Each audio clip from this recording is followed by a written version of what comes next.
প্রচারে জ্যোতিপ্রিয়কে সার্টিফিকেট মমতার। হাবড়ার তৃণমূল প্রার্থী, তার দেদার প্রশংসা মমতা বন্দ্যোপাধ্যায়।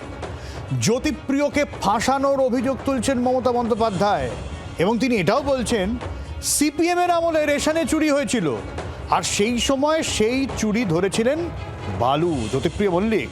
আর বাম আমলের চুরি ধরায় বালু নাকি গ্রেফতার হয়, এমনটাই মমতা বন্দ্যোপাধ্যায়ের দাবি। কি বলছেন মমতা বন্দ্যোপাধ্যায় একটু শ্রেয়সীর কাছ থেকে বুঝি। শ্রেয়সী রয়েছেন আমাদের সঙ্গে। শ্রেয়সী,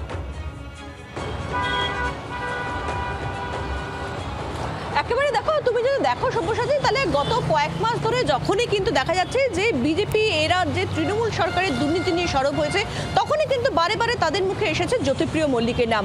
আর আজকে জ্যোতিপ্রিয় মল্লিকের হয়ে সেক্ষেত্রে হাবড়াতে প্রচার করতে গিয়ে মমতা বন্দ্যোপাধ্যায় কিন্তু উল্টো তিনি বলছেন যে এক্ষেত্রে যে দুর্নীতির অভিযোগ হয়েছে সেটা সম্পূর্ণভাবে তিনি বলছেন যে জ্যোতিপ্রিয় মল্লিককে কিন্তু পুরোটাতেই ফাঁসানো হয়েছে এবং তার প্রতি অবিচার হয়েছে। বরঞ্চ তিনি বলছেন যে তার মন্ত্রিসভায় সব থেকে ভালো কাজ যদি কেউ করে থাকে তাহলে জ্যোতিপ্রিয় মল্লিক করেছেন যখন তিনি খাদ্যমন্ত্রী ছিলেন। কেন তিনি এরকমটা বলছেন? সুব্রত, তার যে বক্তব্য, সেই বক্তব্যতে তিনি স্পষ্ট বলছেন যে সিপিএম এর আমলে সেক্ষেত্রে রেশনের ক্ষেত্রে প্রায় 1.5 কোটি ফলস রেশন কার্ড ছিল, 1.5 কোটি ফলস রেশন কার্ড ছিল এবং সেই রেশন কার্ডের মাধ্যমে সিপিএম সেক্ষেত্রে রেশনও তুলতো এবং তাদের পার্টি ফান্ডেও টাকা যেত। এবং এই জায়গা থেকে দাঁড়িয়ে জ্যোতিপ্রিয় মল্লিক তিনি খাদ্যমন্ত্রী হয়ে এই ফলস রেশন কার্ডগুলো তিনি সমস্ত ধরেছিলেন এবং সেগুলোকে বাতিল করেছিলেন। এবং যেহেতু তিনি বাতিল করেছিলেন সেই জন্যই সিপিএম সেক্ষেত্রে বিজেপিকে দিয়ে এক্ষেত্রে তাকে অ্যারেস্ট করেছিল, অর্থাৎ জ্যোতিপ্রিয় মল্লিককে অ্যারেস্ট করিয়েছিল, এমনটাই কিন্তু অভিযোগ করছেন মমতা বন্দ্যোপাধ্যায়। পাশাপাশি তিনি এটাও বলছেন যে সিপিএমদের কাছে সেক্ষেত্রে সিবিআই যায় না, এক্ষেত্রে সিপিএম এবং বিজেপির মধ্যে একটা গট-আপ রয়েছে। তিনি স্পষ্ট বলছেন যে এই যে এখন ডিজিটাল যে রেশন কার্ড হচ্ছে সেক্ষেত্রে যে চালের যে লরিগুলো, সেই লরিগুলো যাতে অন্য জায়গায় না চলে যায় বা সেখান থেকে চুরি না হয়, সেই সামগ্রিক সমস্ত কিছু কিন্তু কার্যত যাতে না হয় চুরি, সেই সমস্ত কিছু ব্যবস্থা কিন্তু জ্যোতিপ্রিয় মল্লিক করেছিলেন।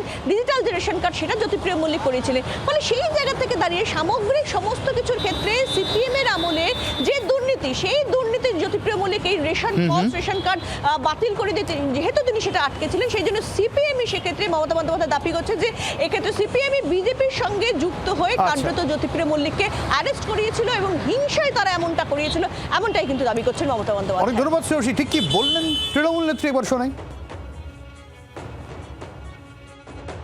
বালুর নামে বদনাম দিয়ে বেড়াচ্ছে আমি শুনেছি, হাবড়ার প্রার্থীর নামে।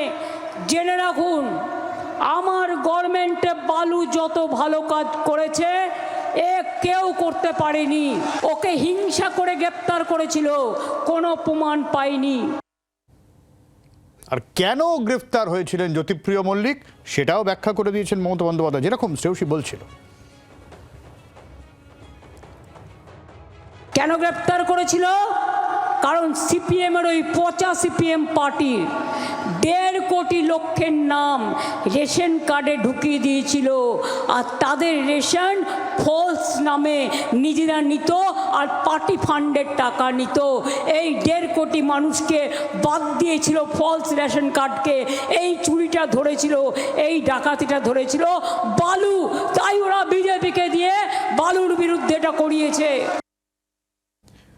সম্বিত পাল রাজনৈতিক বিশ্লেষক রয়েছেন আমাদের সঙ্গে এই মুহূর্তে সরাসরি। সম্বিতবাবু, আমি শুধু ওই হাবড়ার কোনো প্রত্যন্ত গ্রামের মানুষের কথা ভাবছি যিনি শুরুতে দেখলেন হঠাৎ করে তাদের পরিচিত নেতা তিনি গ্রেফতার হয়ে গেলেন, তার সম্পর্কে বিস্তর অভিযোগ, তিনি আবার ফিরে এলেন, তিনি আবার মানে প্রার্থী হয়ে গেলেন এবং তার নেত্রী এখন বলছেন যে তাকে ফাঁসানো হয়েছিল। কি মনে হয় এই ন্যারেটিভগুলো মানুষ কিভাবে নেয়? দেখুন, মানুষের যদি আমরা নির্বাচনী ইতিহাস দেখি তখন তাহলে আমরা দেখবো যে এরকম অনেক নেতাই রয়েছেন যারা জেলে গেছেন, জেল থেকে ফিরে এসেছেন এবং তারপরে নির্বাচনে প্রতিদ্বন্দ্বিতা করেছেন এবং জয়লাভ করেছেন। আমাদের সামনেই মদন মিত্র একজন বড় একটি জ্বলন্ত উদাহরণ। সেরকমই জ্যোতিপ্রিয় মল্লিকের ক্ষেত্রেও একই ঘটনা আমরা দেখতে পাচ্ছি। তিনি জিতবেন কি জিতবেন না সেটা তো ভোটাররা ঠিক করবেন, কিন্তু ভোটাররা এক্ষেত্রে সবসময় যে প্রার্থীকে দেখে ভোট দেন সেটাও নয়। অনেক সময় হয় যে তিনি চিহ্ন দেখে ভোট দেন, তিনি যে দলের জন্য ভোট দিচ্ছেন তার নেতা নেত্রীকে দেখে ভোট দেন। তো সেইটাও অনেক সময় কাজ করে সাধারণ মানুষের মধ্যে। এবং অবশ্যই আরেকটা জিনিসও কাজ করে যে কে ক্ষমতায় থাকলে আমার নিজের কাজটা হতে পারে বা তিনি হয়তো কোনো উপকার পেয়েছেন সেরকম ক্ষেত্রেও কিন্তু অনেক সময় প্রার্থী এখানে গৌণ হয়ে যায়, তখন তার নিজের যে পছন্দের জায়গাটা সেটাই সামনে চলে আসে। কাজেই সেইটাকেই ক্যাপিটালাইজ করার চেষ্টা মমতা বন্দ্যোপাধ্যায় করেছেন, তিনি করছেন, এবং তিনি এই জনসভা থেকে একইভাবে সাফাই দিচ্ছেন যে প্রমাণ এখনো পাওয়া যায়নি। কিন্তু এটাও দেখতে হবে যে এখনো পর্যন্ত তদন্ত শেষ হয়নি এবং এখনো পর্যন্ত কনভিকশনের দিকেও কিন্তু মামলাটা গড়ায়নি।